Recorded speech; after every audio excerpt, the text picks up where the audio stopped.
పెళ్లైనా పండగైనా వేడుక ఏదైనా పట్టుచీరల ప్రత్యేక వేదిక వారాహి సిల్క్స్.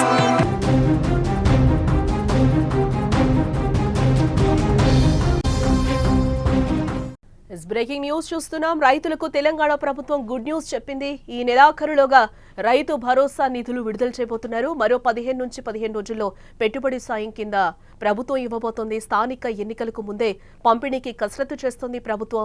4,000 కోట్ల రుణం కోసం ఆర్బీఐకి ఇండెంట్ ఇచ్చినట్లుగా కూడా మనకి సమాచారం అందుతోంది. రైతులకు తెలంగాణ సర్కార్ త్వరలో మరో గుడ్ న్యూస్ చెప్పేందుకు రంగం సిద్ధం చేసుకుంది. రైతు భరోసా పెట్టుబడి సాయం మరో 15 నుంచి 15 రోజుల్లో పంపిణీ చేసేందుకు సిద్ధమైనట్లుగా తెలుస్తోంది.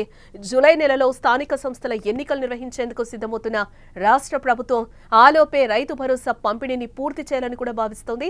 రైతుల ఖాతాల్లో వానాకాలం రైతు భరోసా జమ చేసిన తర్వాతే స్థానిక ఎన్నికల నగారా మోగించనుంది. ఈ క్రమంలోనే నిధుల సమీకరణపై దృష్టి సారించారు. ఇటీవల రిజర్వ్ బ్యాంకు నుంచి 3,000 కోట్ల అప్పు తీసుకున్న రాష్ట్ర ప్రభుత్వం మరో 4,000 కోట్లకు నిన్న ఇండెంట్ పెట్టింది.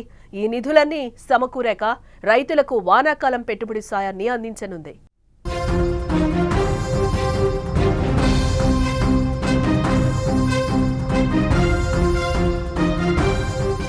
రాష్ట్రంలో 1.5 ఎకరాల సాగు భూమి ఉన్నట్లుగా రికార్డులో ఉంది.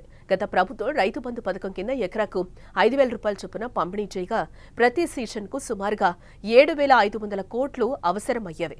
ప్రస్తుత కాంగ్రెస్ ప్రభుత్వం గత యాసంగి అంటే 2024-25 సీజన్లో పథకం పేరును రైతు భరోసాగా మార్చి 2023-24 యాసంగి సీజన్లో 1.52 కోట్ల ఎకరాలకు 7,625 కోట్లు పంపిణీ చేసింది.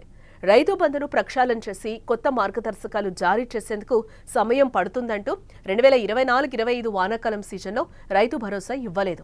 ఆ తర్వాత మొన్నటి యాసంగి సీజన్లో 57 లక్షల మంది రైతులకు చెందిన 84 లక్షల ఎకరాలకు 5,058 కోట్లు మాత్రమే పంపిణీ చేసింది. 4 ఎకరాల లోపు భూమి ఉన్న రైతులకే పెట్టుబడి సాయం అందించింది. ఇక ప్రస్తుత వానాకాలం సీజన్లో మొత్తం విస్తీర్ణానికి రైతు భరోసా ఇస్తారా, అప్పటిలాగే పెద్ద రైతులను మినహాయించి చిన్న సన్నకారు రైతులకే పరిమితం చేస్తారా అన్నది ఇప్పుడు చర్చనీయాంశంగా మారింది. సాధారణంగా ఏటా వానాకాలం సీజన్లో 1.30 కోట్ల ఎకరాల్లో రైతులు పంటలు సాగు చేస్తూ ఉంటారు. మరో 20 లక్షల ఎకరాలు వ్యవసాయ భూముల జాబితాలో ఉన్నప్పటికీ సాగుకు యోగ్యంగా లేవు. దీంతో ఈ 20 లక్షల ఎకరాలను రైతు భరోసా నుంచి మినహాయించే అవకాశాలు కూడా ఉన్నట్లుగా తెలుస్తోంది.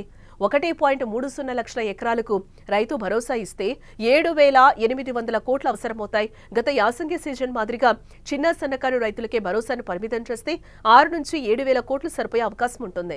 ఈ మేరకు రాష్ట్ర ప్రభుత్వం ఇప్పటికే నిధుల సమీకరణలో నిమగ్నమైంది. ఈ నెల 10వ తేదీన ఆర్బీఐ నుంచి 3,000 కోట్ల అప్పు తీసుకున్న సర్కార్ తాజాగా నిన్న మరో 4,000 కోట్ల రుణం కోసం ఇండెంట్ను పెట్టింది. ఈ సొమ్ము 17వ తేదీ నాటికి ఖజానాకు చేరనుంది. ఈ నిధులతోనే రైతు భరోసా అమలు చేయాలనే ఆలోచనలో ప్రభుత్వం ఉన్నట్లుగా సమాచారం.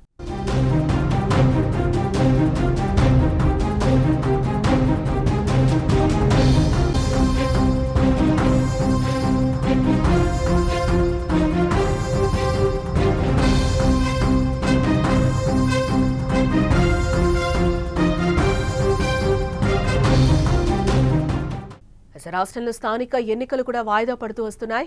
2023 డిసెంబర్లో కాంగ్రెస్ ప్రభుత్వం కొలువు తీరిన తర్వాత 2024 జనవరి, ఫిబ్రవరి నెలలోనే స్థానిక సంస్థల ఎన్నికలు నిర్వహించాలని భావించిన లోక్సభ ఎన్నికల కారణంగా సాధ్యం కాలేదు.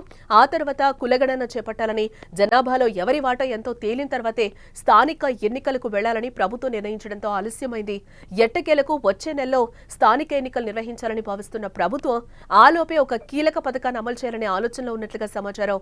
వానాకాలం సీజన్ ప్రారంభమైన నేపథ్యంలో రైతు భరోసా నిధులను రైతుల ఖాతాల్లో వేశాక ఎన్నికలకు వెళ్తే బాగుంటుందని రేవంత్ సర్కార్ భావిస్తున్నట్లుగా తెలుస్తోంది. ఇందులో భాగంగానే ఈ నెల చివరిలోపు రైతు భరోసా కార్యక్రమాన్ని పూర్తి చేయాలని భావిస్తోంది ప్రభుత్వం.